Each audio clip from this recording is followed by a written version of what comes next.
Welcome to the Pilot's Inner Circle on Flight Training Radio, where a good pilot is always learning. Now, here's your host and certified flight instructor extraordinaire, Jason Schappert.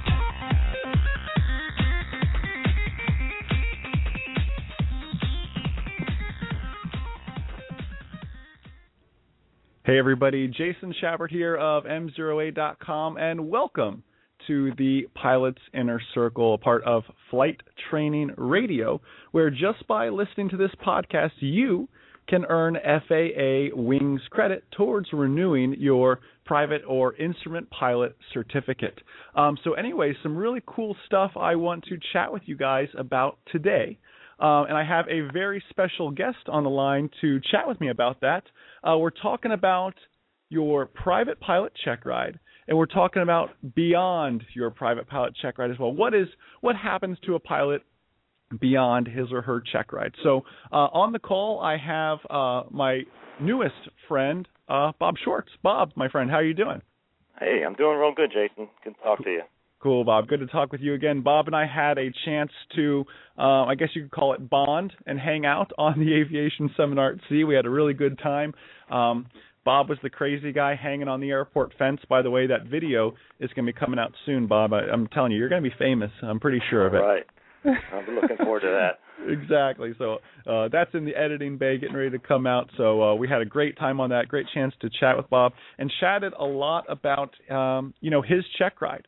And his check ride, and why I had Bob on the call was it was so much different than a check ride I'm used to seeing and really used to hearing about.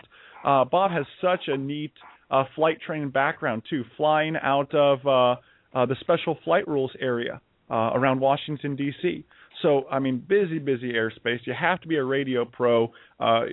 You're constantly chatting with somebody. So it's just really neat to talk to Bob, and I wanted to share that with you guys. So anyways, Bob, why don't we get started by just telling everybody a little bit about who you are, you can share a little bit about what you do, and most importantly, though, what got you into flying? Well, I'm a father of two teenage daughters, and that's a big enough expense, I guess, as everybody well knows. So I had to wait for a little while to start this, but it's something I always dreamed about doing, especially when I met a friend of mine with a 172 and realized how many how many little airports there are all over the country, and how you can just jump in a plane and be free enough to go out and do some exploring. So that's really what got me started, and waited till I had some bills paid and started my flight training probably at right around the age of 50. So I've been started a little bit later than you did, Jason. Well, I'm almost getting gray hair soon, Bob, so don't you worry. But no, very, very cool. So you're flight training now, and just help me picture this. I mean, because you got to remember where I learned to fly and where I continue to teach my students, the airspace, there's not a lot of technical airspace to really deal with. In our area. I mean, you're dealing with, the D.C. area, the Special Flight Rules area. I mean, just run me through, what was your flight training like working out of that kind of airspace? Well, as you know, we're smack dab right there, just outside of D.C., right in the middle of SFRA. We have Dulles, BWI, Richmond, and National, all the big airports right around us, and we're only 20 nautical miles from the freeze, the federal restricted zone, where nobody but law enforcement or commercial airliners or military goes in. And so biggest part of that was just learning the radio traffic, getting out of a Class Delta airport, and immediately talking to ATC on every flight that I took. So I had to file my exit and entrance back into the SFRA just to get to a practice area. I bet it's safe to say that you are a pro at the radios then. Well, I don't know if I'm a pro, but you definitely have to learn quickly, and and there's enough multitasking as pilots know when they first start just to keep that the plane in the air and getting it back on the ground, let alone wiggling your way in with all the other commercial air traffic just to get back and get clearance and get a new transponder code to get back in the SFRA. So it actually becomes entertaining after a while. It's more of a challenge now. So, but at first it's very intimidating. Like, let me ask you this: like, how far away is your practice area? I mean, you're obviously not practicing, over all this airspace. How far away is that you have to travel? It's at least 30 nautical miles from my base airport. And so that's like borderline doing a cross country just to go do your steep turns and slow flight, huh? Yeah, it's 20 minutes exactly from my base airport to the gate. There's several different gates in the SFRA. And I go out the Fluky gate, and so I have to file to that gate, and then once I exit that gate, then I go and I squawk VFR back to 1200. But I have to have a discrete transponder code to get out of that gate. And once I'm out, then there's a couple other close airports there. I need to clear those airports. And then I'm finally out far enough west from the Washington area that I can start some safe practice out that way. So it's about a good 30-minute flight just before you start. Wow, I can't believe that. That's amazing. Well, anyways, Bob, let's kind of continue moving forward here. And by the way, guys, I forgot to mention earlier, if you have a question for myself or a question for Bob even, I don't have the phone lines open up today, but you can hit me up on Facebook or Twitter. I do have those windows open. That's at M0A. So you guys can go ahead and ask me any questions that way. But, Bob, let's get to the meat and potatoes of this thing. Sure. And let's talk a little bit about the oral exam, but going way, way back. Let's talk about you've got the Checkride scheduled now, or you've got a tentative date. You know about when it's going to be. What's going through your mind? What are you doing prep-wise to really get yourself ready for the big day? Well, the biggest part is preparing that cross-country with every detail. And planning as much as possible to be prepared. And in a Checkride, you don't want any surprises. And I think that's the biggest thing that I worked on is making sure that I had every T crossed and every I dotted before I even set foot in the examiner's office. And that's studying your book. I mean, I can't, and I've already, said a lot about it, but I can't say enough, Jason, about the Pass Your Private Checkride, especially the audio portion. If you're busy, with your everyday life, and you can listen to it in the car, you can listen to it before you go to bed at night, during a workout. I listen to that over and over and over again, and just build up confidence. So, whatever question you hit me with, I could give them the answer. Mm-hmm. And when you start stumbling on questions, and then it goes downhill from there. So I just try to not be that guy. Exactly. So cool. So a lot of prep, a lot of audiobooks, a lot of book work and everything like that. Had you previously, had you met your examiner before, talked to him on the phone, or had any interaction with him? No, I was actually introduced to him, the chief pilot, where I took my classes. Prepared me. It was actually the day before. I went out with him on his final check ride. Whoa. Before he would recommend me for the actual FAA check ride.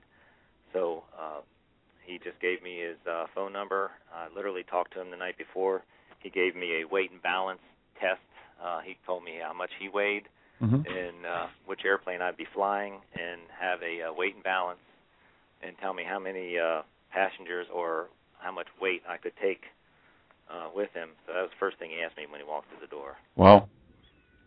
So I had that prepared, and then we started with the oral portion. So I didn't really have a lot of time. He was, this is a busy area, so he was kind of cut and dry. He was like, hey, how you doing? Let's get to it. So.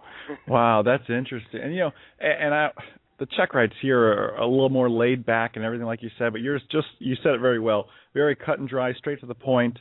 And from talking to you, it sounded like a very a difficult check ride, and that's why I really wanted to get you on here to let people kind of have insight on how your check ride was. So you dive into the oral exam. He hits you up for the weight and balance right away, and then what kind of went on? From there, what kind of questions were asked? Any snags he maybe got you on? How did it progress from there?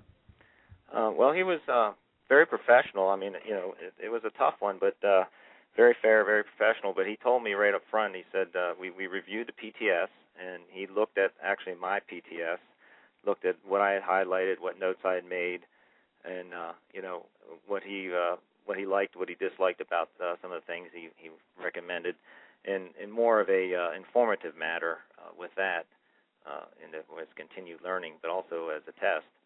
He also went over two things in his Checkride that would fail me immediately. Would be no clearing turns and failure to set my transponder to altitude just because of our location. So any time that I was ready for a takeoff, if I didn't switch over to altitude on that transponder and have the proper codes, he said that he would end the Checkride right there. Wow. So he was also big on the checklist. So he went over that, and then the typical airspace questions, talking about the weight and balance and the aircraft systems. One thing he did get me on, he was very, very, very thorough on his questioning, and I was ready for him. Like I said, after your studying with Jason, of course. But on the Class Delta ceilings, he pointed to on the chart. He pointed to one of them that was 20,000, and then 2,000, and then one that was minus 2,000. I didn't see the minus. Yeah. What's the difference between these two Class Delta airports? I thought it was some kind of trick question. Right.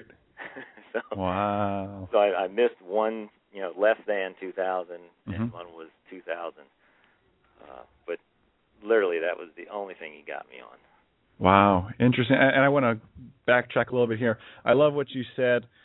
He looked at your PTS. It's not that the Checkride examiner, brought a PTS. It's right. He actually ended up looking at your PTS. He wanted to make sure that thing had a little bit of wear and tear to it, had some highlights, some marks, that sort of stuff that had actually been used. I always tell students, don't show up to the Checkride with your FAR aim or your PTS still in the shrink wrap. If anything, drag it behind the truck on the way to the Checkride, please. So it looks like you actually opened it up before, because they can they're not dumb. They're going to clue into this sort of stuff. So I love that you said he looked at your PTS. That's interesting, and that was just his way of checking up on you to make sure, like you said, you're doing everything and you know what to expect. But really, having one snag on a Checkride on a simple sectional thing, and really. That's not a very common thing. I mean, in your area, it may be a little more common because you have so much airspace, seeing that minus the not including 2,000 feet, for a Delta. But still, to only really have one big snag there, I'd call that a success as far as that goes. So you worked through the oral exam. You really just had the one snag, and then I guess before you knew it was time to fly, or how did he work into that? Well, he, we talked for a good 45 minutes, almost an hour, and he showed me some METARs, and he asked me to read them. He asked me if I would, what was minimum VFR. If I basically the way he asked those questions, he would show me a printout and ask me if I would fly in this weather, and the way he presented the questions was pretty neat. It made you decipher. It wasn't a cut and dry, pick from A, B, or C. So that was fairly in depth. He was big on the difference between a forward slip and a side slip. He wanted to talk about that. And then it was he goes, okay, I want to take off. I want wheels up at such and such time, and you have this amount of time to go prepare. So then I have to go, do my briefing and get my my flight plan filed again just to get out of there. So then we were out the airplane. Very cool. And the thing is, a lot of people don't realize this, that the Checkride is such a real-world test. Like you said, it was neat, how he asked the questions, because he simply showed you a METAR, showed you a TAF, if there are any PIREPs in the area, and said, hey, based on what you have here, would you end up flying today? And that's a tough question for a lot of people to answer, whether it be based on their personal minimums that they set for themselves.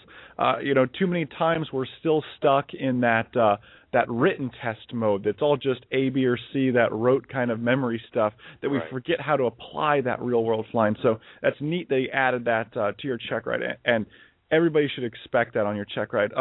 Before we get to the flight real quick, too, did you learn anything on the oral exam? Oh, yeah. Oh, yes.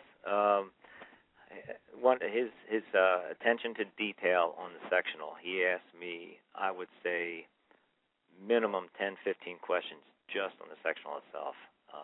Everything from the VORs to the symbols at every different airport, to the SFRA, to its outer limits. He really went into detail. He wanted to know that I knew my way around the airspace and that sectional and the TAC charts that we use here, for this area. Yeah, that's neat. And just going into that check ride, willing to learn something. Don't think you're going in there, just to be drilled with questions and stuff. Going in with that open mind and being willing to learn, I think is an important aspect to that. So, cool. So you got through the oral exam, one real snag, learned a bunch of stuff. Now it's time to head out to the airplane. So I'm in my mind, I'm just imagining you hopped in the airplane, everything was great, you taxied out, and everything was perfect. Or maybe there's more to it. Maybe there's more to it, yes. Of course I got there 2 hours well before our appointment time and went over the craft with a fine-tooth comb to make sure everything was perfect. So when I went out there to do my pre-flight with him watching, of course, I had no hiccups there as well. So as I was doing my pre-flight, he was just asking me about the different parts of the airplane. Of course, is it airworthy, and what of the aircraft systems? What is this? What is that? He was big on simple things like static port, the avionic cooling vents. And once he realized that I really had a pretty good grasp on it, I think he decided, okay, now I'm going to challenge this guy. So he asked me, what if I wadded up a piece of gum and stuck it in the fuel tank venting system there? And he goes, what would happen? Well, I got to tell you, Jason, I hit the wall right there because, no instructor had ever covered, I'm sorry that's not the book. I'm sorry about that. Yeah, it just wasn't covered. I mean, I know that if I found gum stuck in my fuel vent, I probably would make sure it was clear and have it checked out by a proper mechanic. But so as I was checking the filler caps, he asked me, what's the little dimple on the inside of the filler cap? And again, I was stumped. I said, okay, you got me. I have no idea. So he explained it. You asked me if I learned something. Well, I learned something right then. He explained how the fuel tank vent and the filler caps actually work together to equalize the flow of the fuel. That I did not know. So that was, like I said, he dug deep. Cool. Very, very cool. So you mentioned, too, getting into the airplane now, there was a little bit of a hiccup. I think might be interesting to share. Like I said, you can plan for everything, but you also, I think their job is to not only run you through the normal test, but to test you to see if you can handle something out of the ordinary. So it's just not ABC. So I got in the plane and we got all set up, and I had my charts out. I had my E6B. I had everything ready to go for my the initial cross country portion of the check ride. And something I never normally do, I always just put my headset on. And with him sitting there, I didn't want to be rude before I started the plane, so I set my headset on top of the dash, which I never usually do.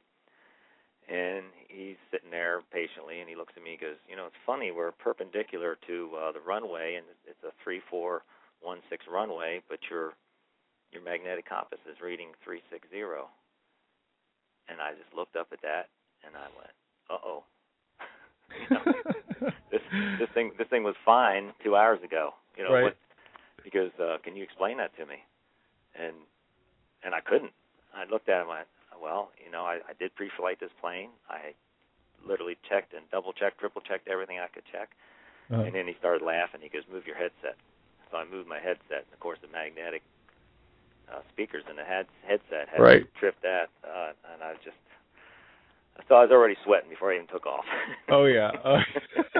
You're like, great. My headset's going to screw it all up for me. Yeah. So once I got over that, then we started taxiing, making the radio calls, and things started smoothing out. But there was always good to be prepared for anything. Yeah, absolutely. Okay, so we got through the gum in the fuel tanks, the headsets on the dashboard, screwing with the magnetic compass. By now you started up, you've taxied out. What did you guys start with? Did you start with landing? Can you start with landings at your airport, or how'd the whole Checkride unfold from there? Well, we were. He told me, we were going to head out to the and do the cross country portion first. So I had my cross country filed, and I had my SFRA flight plan filed. So I did he had me start with a short field takeoff at our airport right there, and then I got all my track for my cross country, and then started hitting my checkpoints. And by that time I'd cleared SFRA and was done with ATC, and was just monitoring the local airports at that point. So and that's when he he had a unique way of his deviation. I had passed 2 checkpoints, and he pointed to the chart. He goes, I think there's a private airstrip around here. I see it right here in the chart. Can you show it to me? So I very diligently looked out the cockpit until I located it, using my pilotage skills and so forth. And about that time, we were at 3,000 feet, and he pulled the power back on me, and he says, "Okay, emergency landing at this private airport." Wow.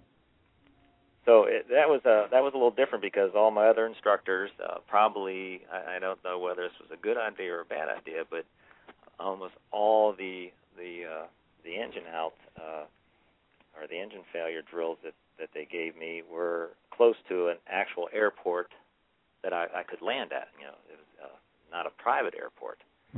Of course, unless I was declaring an emergency. And this, of course, was a simulated emergency, so that confused me a little bit there. But I was at 3,000 feet over top this airport, so I had to do a circle to land and get my best glide speed going. So that was a little bit of a challenge. And he didn't call it till I was down to my 500-foot minimum before he could go around. Wow. So it was pretty neat. That was a challenge. That's interesting. So you had your cross-country flight planning, your diversion, and your emergency kind of all in one then. Yes. Would that be safe to say? Geez. Yeah. Oh, that's funny stuff. So cool. So you dropped down to 500 feet. I'm assuming you climbed back up, and then you worked into your flight maneuvers, I'm assuming. How did all of those go? Those went very well. Did my power on stall, my turnaround at point, steep turns.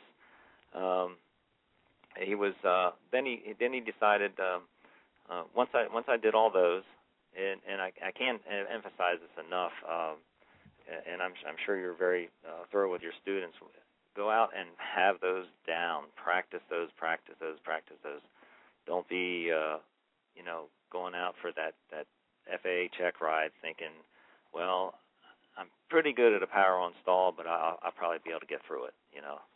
It's I was really happy that I was prepared for that kind of stuff, because, like I said, he liked to throw in something that was a little out of the ordinary that your regular instructor was giving you for their test. Right.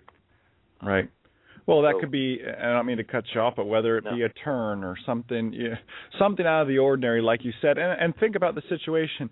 If stalls already make you nervous and you've done just good enough to get by, add the nerves of the check ride on top of, I really don't like stalls, you're up for a really sloppy day of stalls.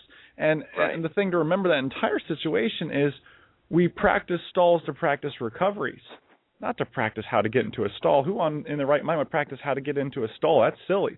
I want to learn how to recover. So, they're not as picky about how you get into that stall. You do it how it needs to be done.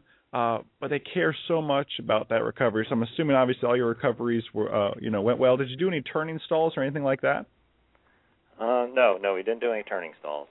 Okay. We did turn about a point and those other maneuvers, but no turning stalls. Gotcha. Okay. So maneuvers went well and everything else. I'm guessing it just came down now to the big grand finale. which was the landings. Did you do those at another airport or back at your home airport, or what was the scoop there? Well, we did some of the landings out at a outlying airport. The short field landings, and I already did the short field takeoff. But we also, he did the second emergency to land. He wanted me to do a forward slip to land. I did that at another airport. Then I finished off with my soft field landing when we flew back to my home airport. Mm-hmm. So, great. That's how we finished up. And let me ask you this: when did you actually know that you passed? Well, this is interesting. We were flying back from the practice area. Of course, it's, like I said, it's 25-30-minute flight. And I was working my way back in, talking to ATC, and he asked me, he said, well, who do you think is the first person you're going to take flying? So I felt pretty confident at that point that I had made it through, but I certainly wasn't going to assume anything until I got that thing back on the ground. Right, exactly. And, so we came back in, we got back to Manassas, and we landed, and he got out of the plane and just walked away. And I guess it's this kind of guy. They just enjoy this kind of stuff or something. But he just walks away, doesn't say anything. So I'm standing there with my jaw hanging on the ground. And so I wrapped up the airplane, got it put away, and I'm walking in. And when I walked through the door, he handed me my temporary private pilot's license. Nice. To the door. So I guess they like to test you right up to the very last minute. Oh, absolutely. I'll never forget. I had a student just recently finished his Checkride. I was hanging out back at the office. The examiner, came back, did his thing. I ran over to my student. I said, "Well, how'd it go?" And he goes, "Man, I don't know. He didn't tell me. He's not talking, so I'm kind of worried. He just walked away from me." And I'm like, no, examiners like to do that, just like you said. They love, I think they enjoy the suspense of it. And it's like, until they're doing the paperwork, there's no big congratulations party or anything like that. They just hand you your paperwork and it's on. But my, poor students like that, like you said, sit there with their jaw dropped going, he just walked away from me and didn't say anything. What did I do wrong? Well, I think it's something, Jason, that you truly earn, and everybody that's out there that's striving towards this goal, or even beyond this goal, it's a tremendous amount of studying, work, discipline, dedication, and it all comes down to that couple hours that you spend with that FAA Checkride. So, I mean, that's just human nature. You want those balloons and the fireworks, when it's finally over. But I think they just like that suspense, to drag them on a little bit longer. Exactly right. That's funny. Well, cool. So, pass the Checkride, brand spanking new private pilot. You're looking to put some hours under your belt, let's say. What's and I know your Checkride was some time ago, but what have you been doing now beyond the Checkride? What have you been doing to stay proficient? What have you been doing flying ways? I understand you got a pretty kind of a neat sweetheart deal worked out with some flying stuff. So let's hear about that. Well, I am lucky enough to have the friend that actually got me into this mess, getting through all this. But no, just kidding. He has a real nice 172, and he does a lot of angel flights. He has, of course, he's IFR and commercial rated, and one of the big things in this area is doing the angel flights. Mm-hmm. So he invites me along on almost every one of those that he does, and allows me to fly either out to where the patient is or back from where we drop the patient off. Cool. And when I do that, that's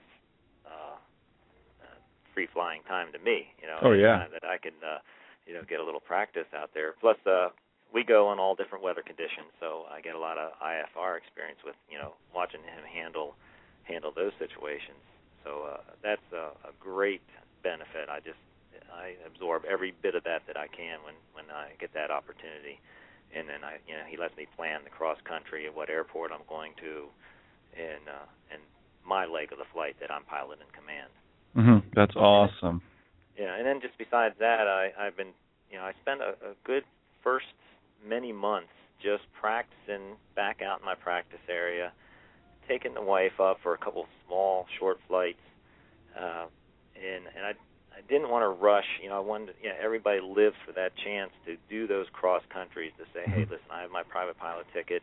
I can pick an airport and I can fly to it now. But I took that slow. Get some more confidence under your belt, and before you really just start taking off, on those long cross countries. Yeah. And I enjoy taking different friends up flying. They ask a lot of questions, and I like be able to answer those questions, and it keeps you on your toes.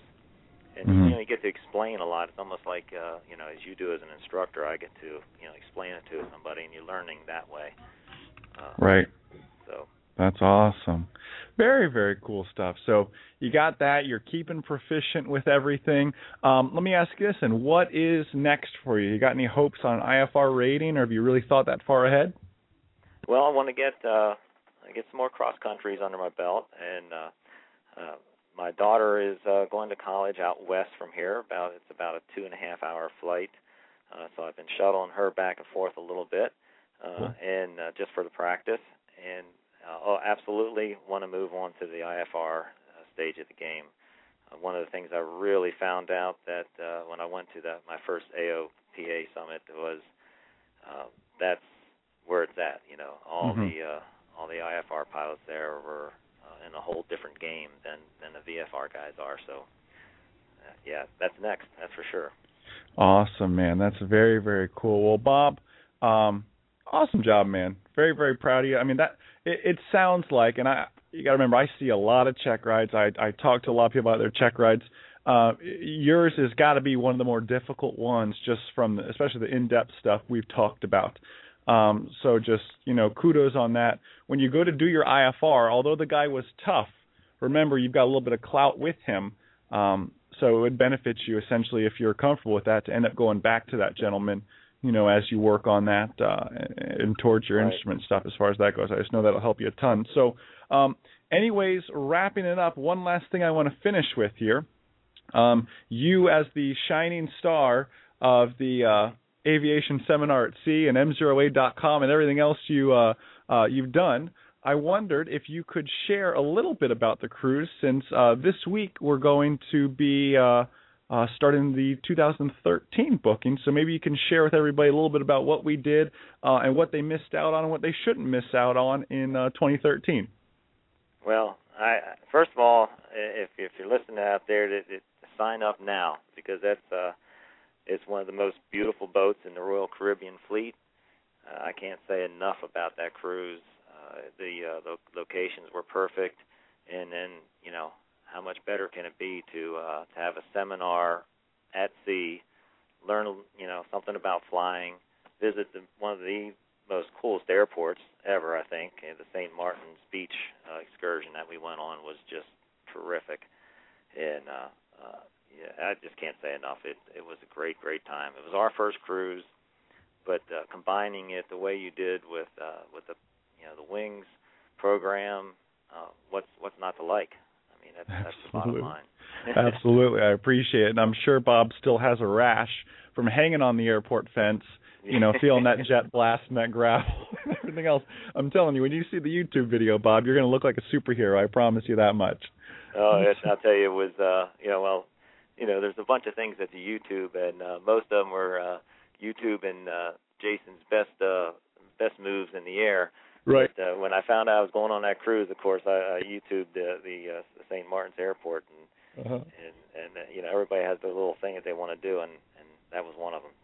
Absolutely. Like standing under a 737 or standing behind one. So. Oh, absolutely! It just gets your heart rate up and everything. We were like a bunch of little kids. That's what my wife said. She said, all you guys out there look like a bunch of little schoolgirls, all giddy over airplanes flying over. Oh, we had fun though, man. Well, and just meeting the different pilots. That's it's always nice to talk a little shop, and we had the seminars to do that. And then when you can leave and go with your family and have a vacation. So it really is the best of both worlds. Great experience. Absolutely. We met a lot of cool people, didn't we? Yes, we did. from Jamaica and from everywhere else. We had a good time. Well, Bob, thank you so much for your time, most importantly. Awesome job. Congratulating you again for your Checkride, even though it's been, so long. Very great job.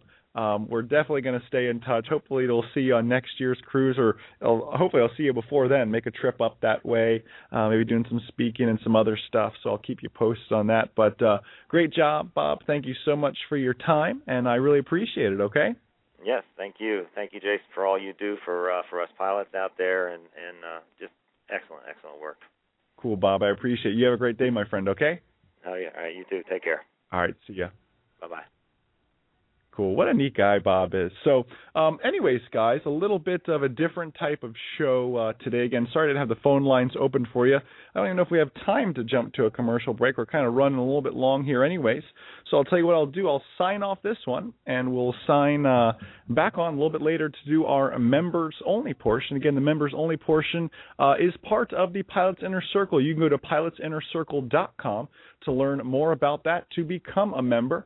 And what you just listened to today, in addition to the members-only portion, which I'm going to give my Pilots Inner Circle members a little bit later, can and will earn you FAA Wings certificate. Really neat stuff.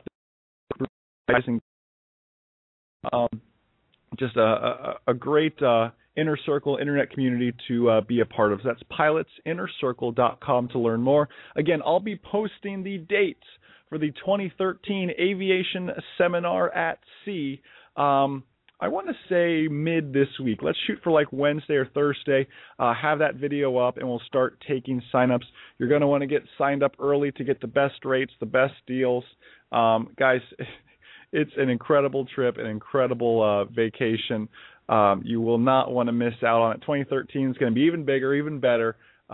So be ready for that. So anyways, guys, that is all I've got for this. My members, I will get you your members-only portion here shortly if you want to become a member. Again, that's pilotsinnercircle.com to check that out, to learn a little bit more how you can earn some wings credit. So, guys, with that, I hope you have a wonderful day.